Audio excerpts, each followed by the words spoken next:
Je veux te glorifier, ô Père, car tu m'as détourné des griffes de l'ennemi.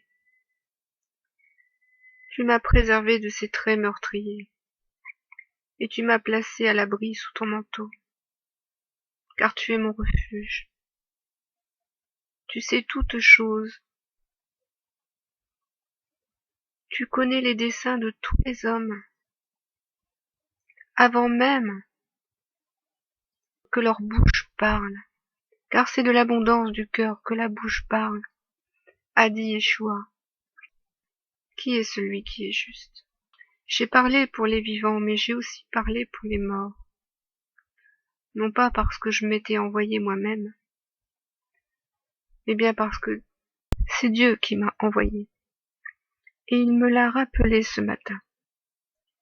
N'oublie pas que je t'ai envoyé. Car les temps sont mauvais, frères et sœurs. Les temps sont mauvais.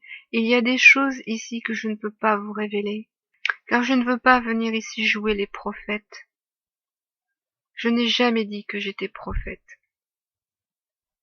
Je suis juste un témoin vivant de la miséricorde de Dieu et de sa grâce. Donc il y a des choses que je ne pourrais pas vous dire, car les temps sont vraiment les temps de la fin. Nous sommes vraiment dans des temps très particuliers. Je ne voudrais même pas annoncer ces choses tant elles sont funestes. Vous n'avez qu'à lire le prophète Daniel et ce que l'agneau nous a révélé dans le livre des Révélations.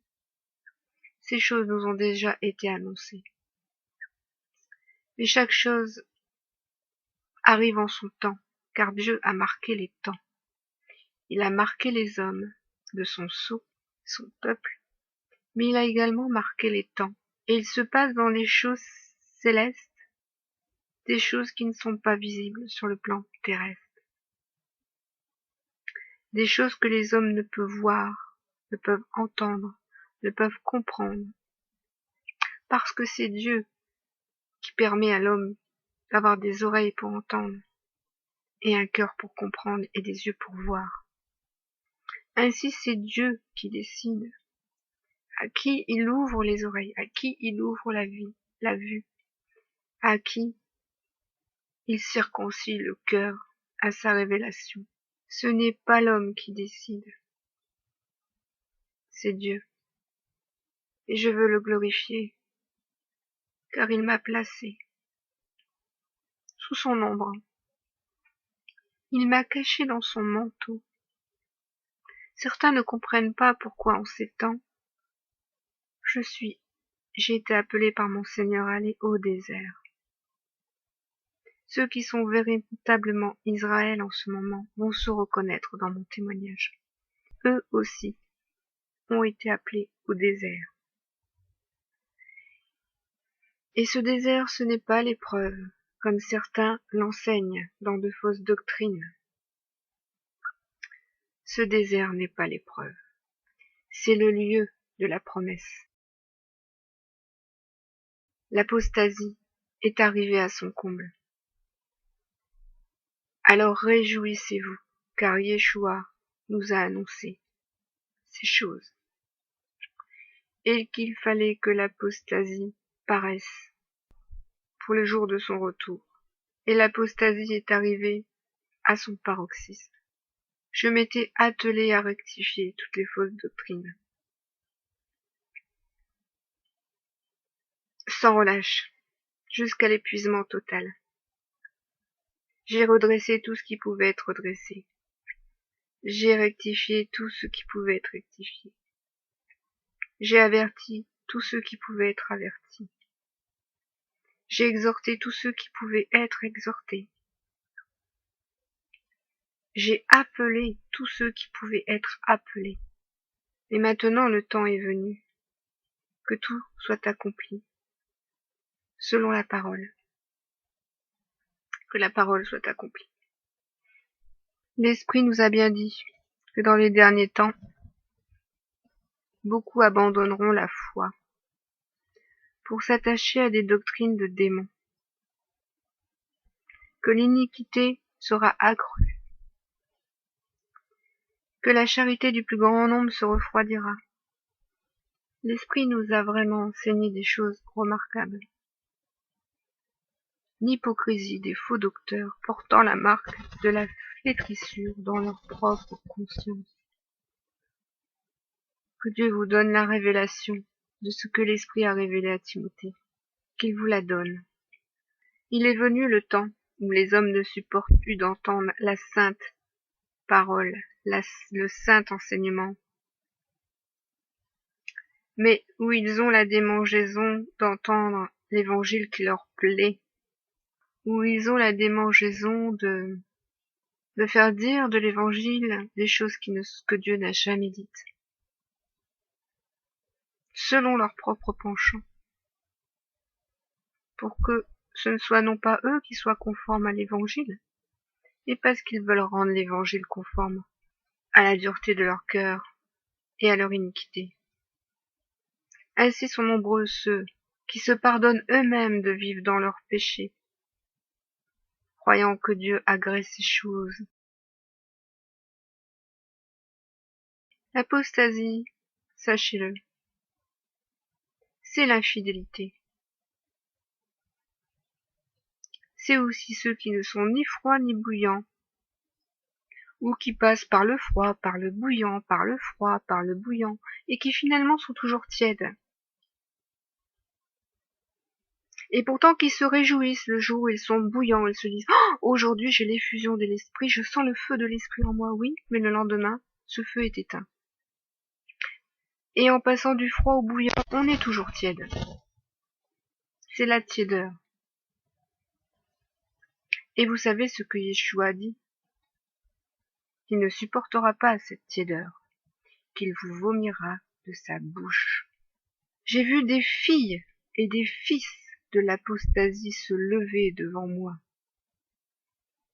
par dizaines, et je pourrais même dire par centaines. J'ai vu un peuple en foule entrer par la porte de la perdition, cette porte spacieuse, parce que les temps ont été annoncés. Ces temps ont été annoncés, parce que l'heure est venue que Yeshua revienne. Sachez-le, Yeshua, hier soir même, m'a dit « Je suis à la porte ». Et une demi-heure plus tard, il m'a dit « Prépare-toi ». Ce que je fais depuis le mois de février. Croyez-le, priez et veillez, est un ordre que Yeshua vous a donné, afin que vous soyez prêts le jour où il paraîtra. Car l'heure de la tentation est venue sur le monde, afin que ceux qui s'égarent s'égarent encore plus, mais afin que ceux qui se sanctifient encore plus. Et cette heure de tentation, c'est une puissance qui a été envoyée par Dieu. Et croyez-moi, si vous n'avez pas gardé toutes les armes de l'esprit pour cette heure qui est en ce moment au-dessus de nous, vous ne pourrez pas rester debout le jour où Yeshua apparaîtra. Le Seigneur me montre ces choses. Il ne me laisse pas dans l'ignorance de ses desseins. Alors je sais que certaines personnes ne vont pas supporter que je leur dise cela. Et vont me dire, elle prétend tout connaître, elle prétend tout savoir, elle se prend pour Dieu. Non, je ne prétends rien. Je ne suis pas Dieu. Je ne suis rien sans lui. Mais il révèle à son peuple